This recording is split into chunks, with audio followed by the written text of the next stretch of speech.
In this video, we are going to cover major topics related to population biology. We will be just having a quick summary about all these topics one by one. So, which are the topics we are going to learn?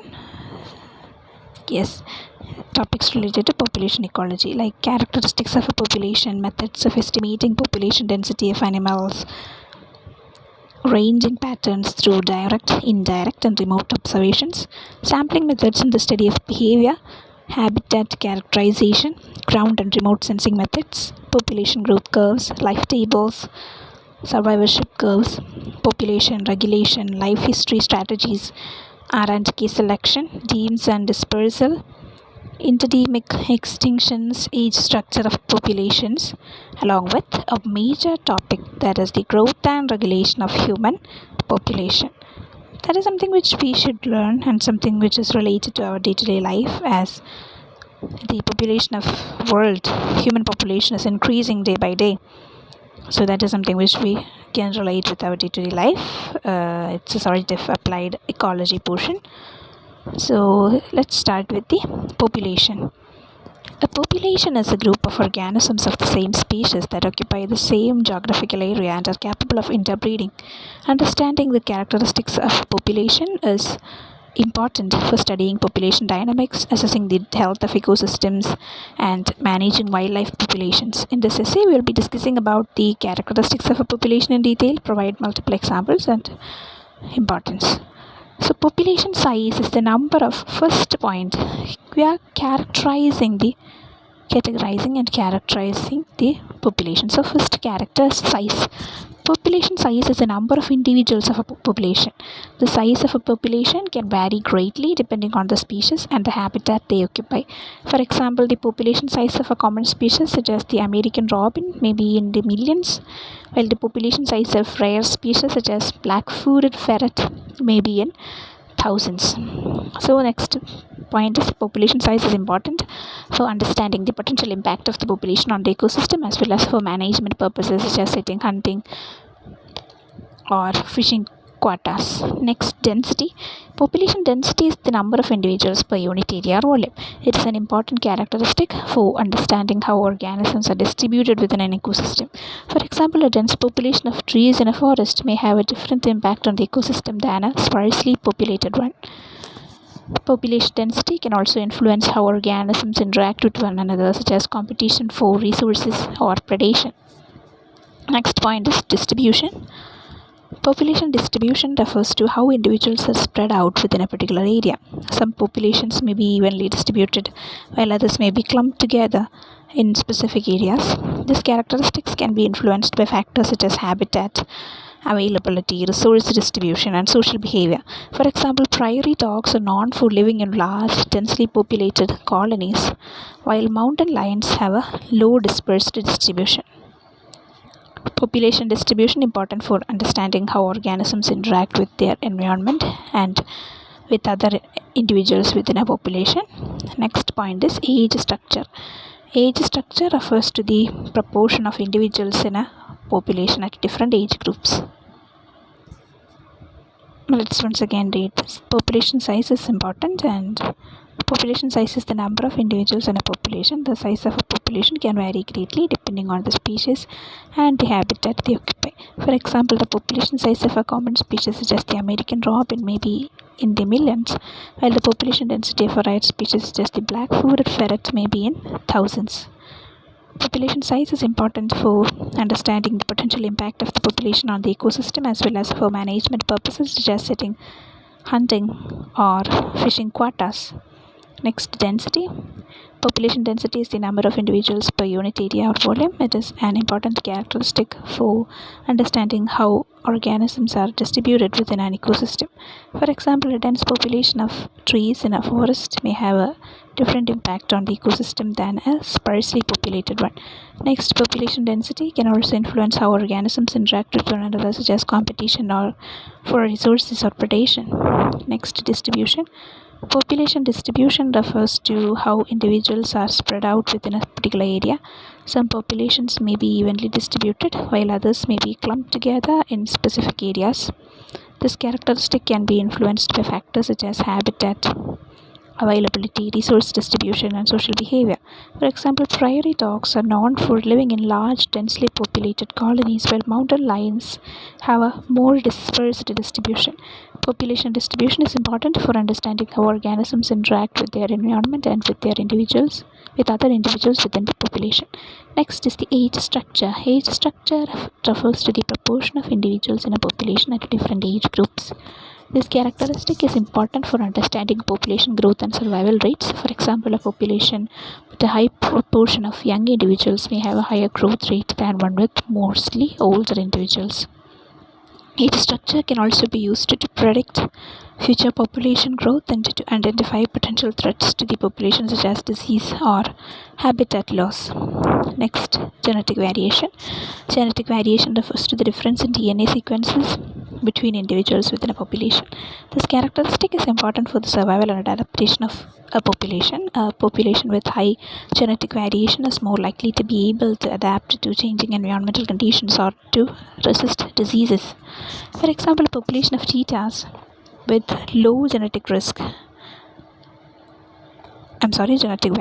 is at a risk of inbreeding and genetic disorders, while a population of high genetic variation is more likely to survive and thrive. So, in conclusion, understanding the characteristics of a population is important for surviving population dynamics, assessing ecosystem health, and managing wildlife populations. So, which are the major points of characters of a population? The size, density, distribution, age structure, and genetic variation of a population are all important factors that influence population growth and survival, as well as interactions with the environment and with other individuals within the population.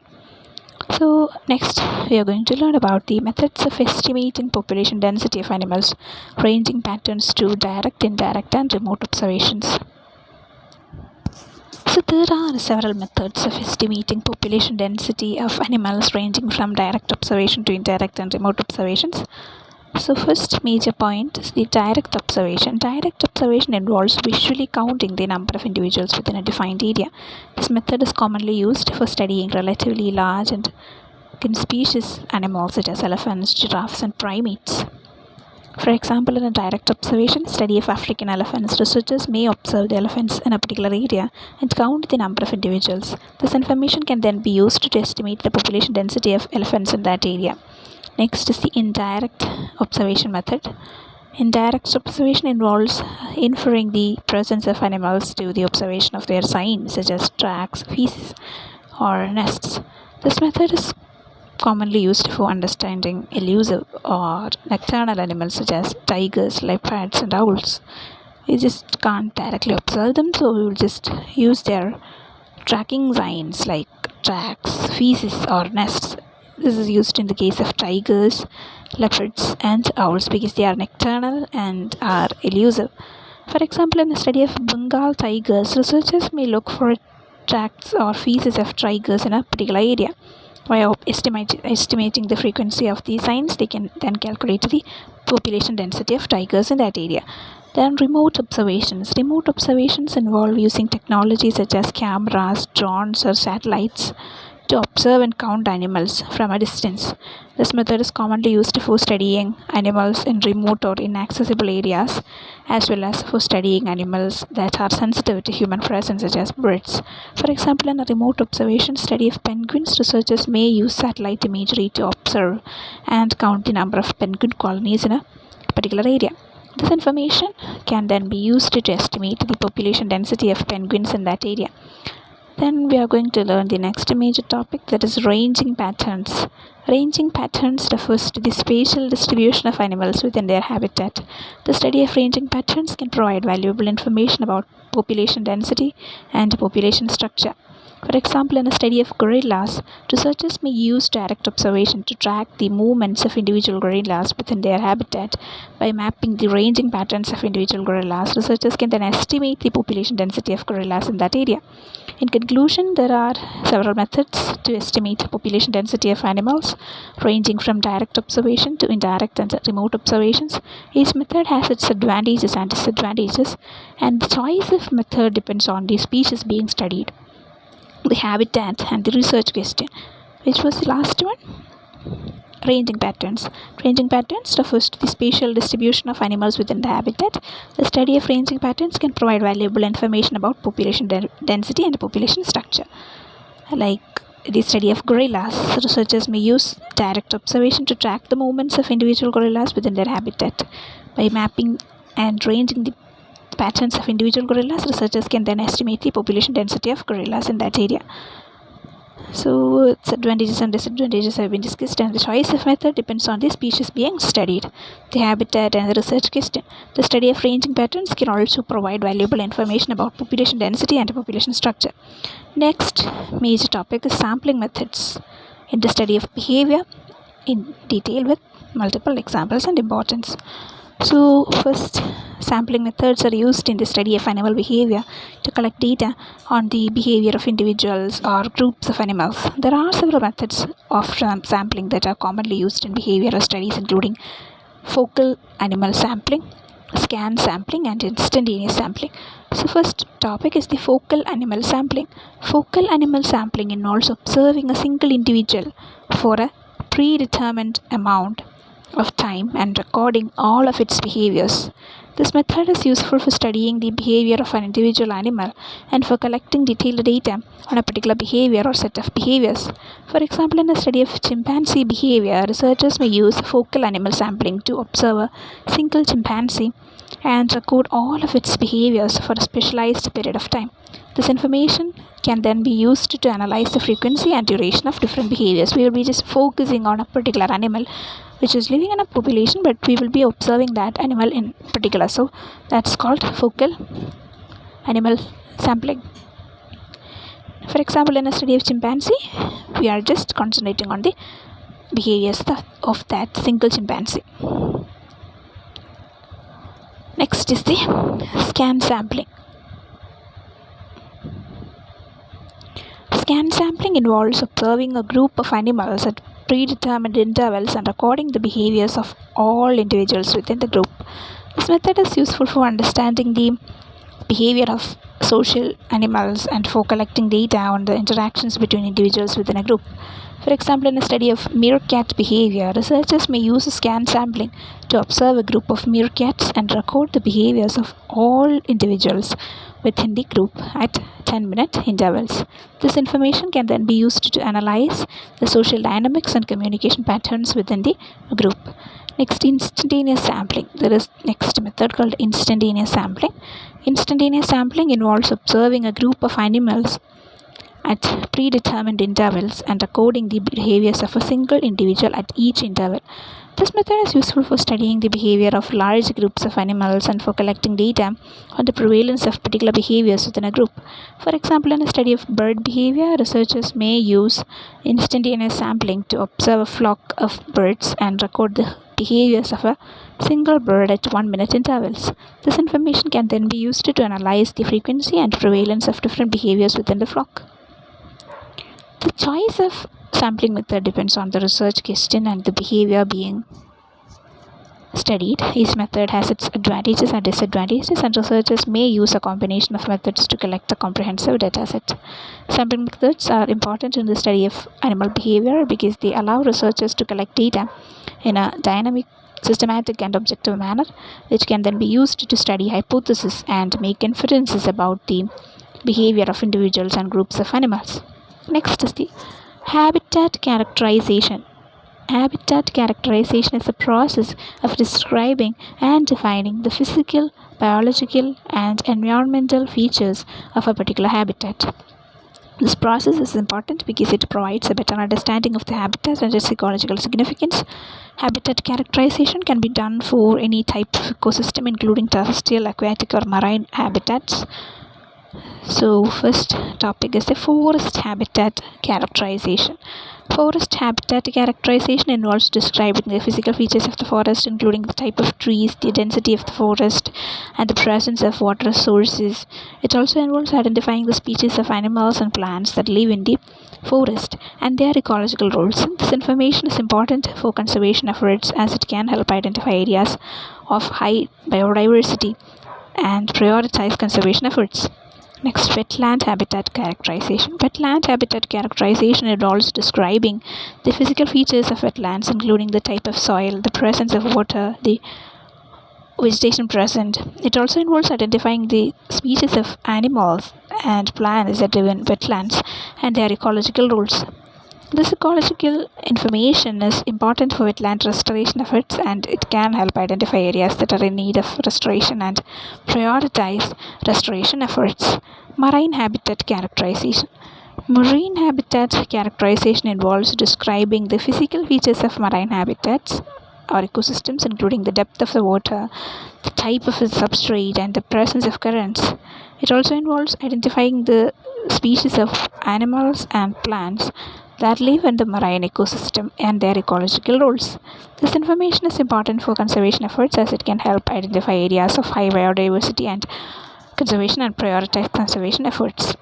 Urban habitat characterization. Urban habitat characterization involves describing the physical features of urban ecosystems, including the types of buildings, the presence of green spaces, and the quality of air and water. It also involves identifying the species of animals and plants that live in the urban ecosystems and their ecological roles.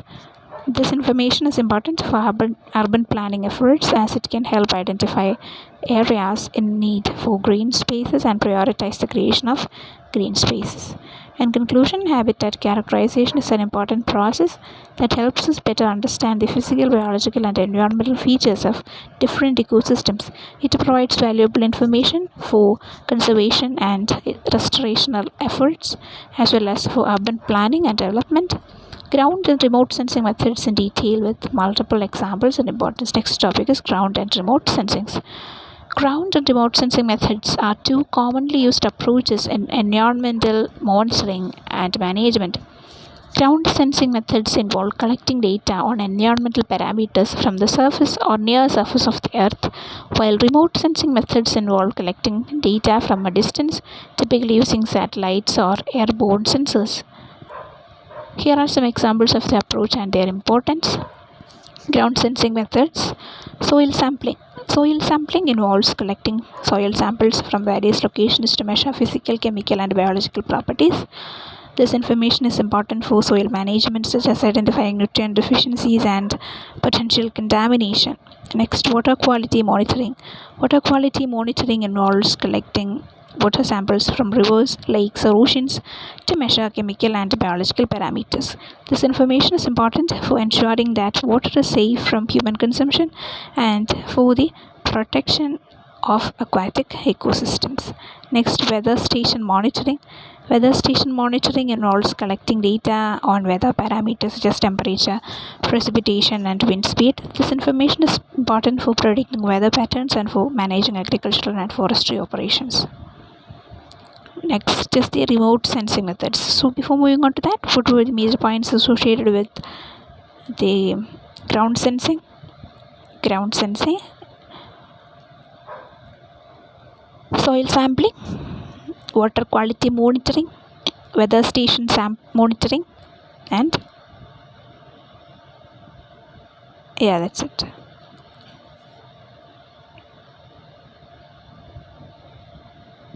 Ground sensing methods: soil sampling, potential water quality monitoring, weather condition monitoring.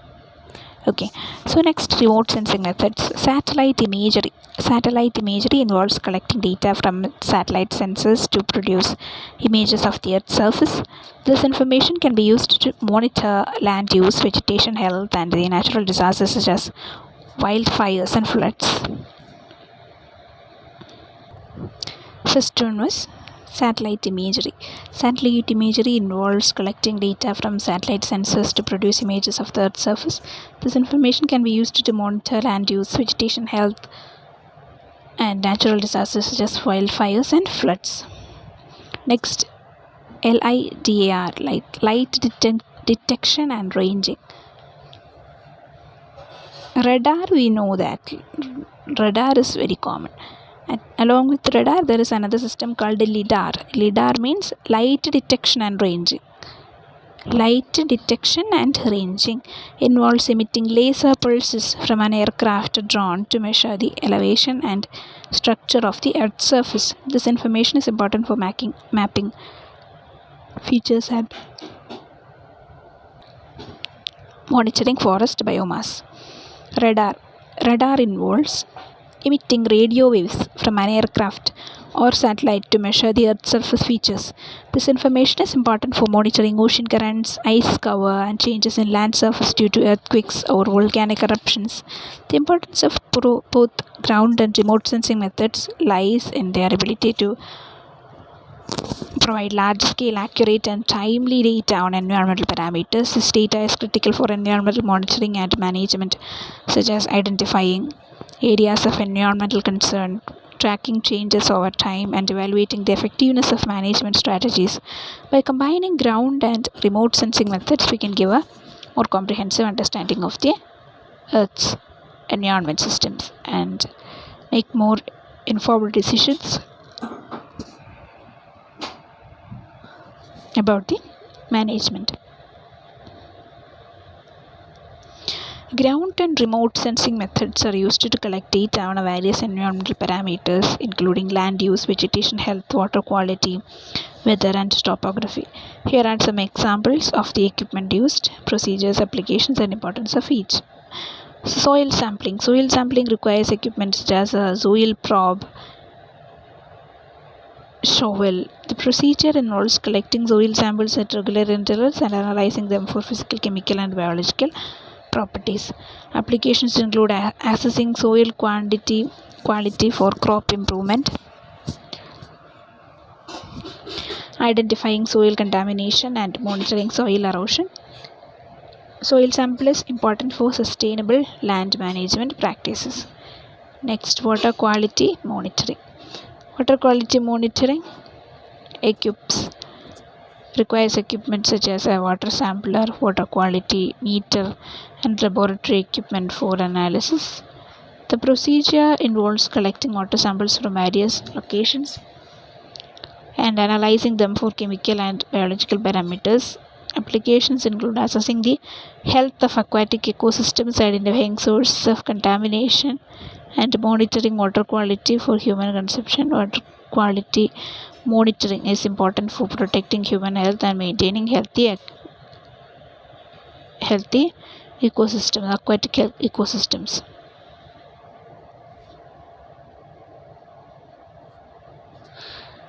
Next, weather station monitoring. Weather station monitoring requires equipment such as a thermometer, barometer, and anemometer.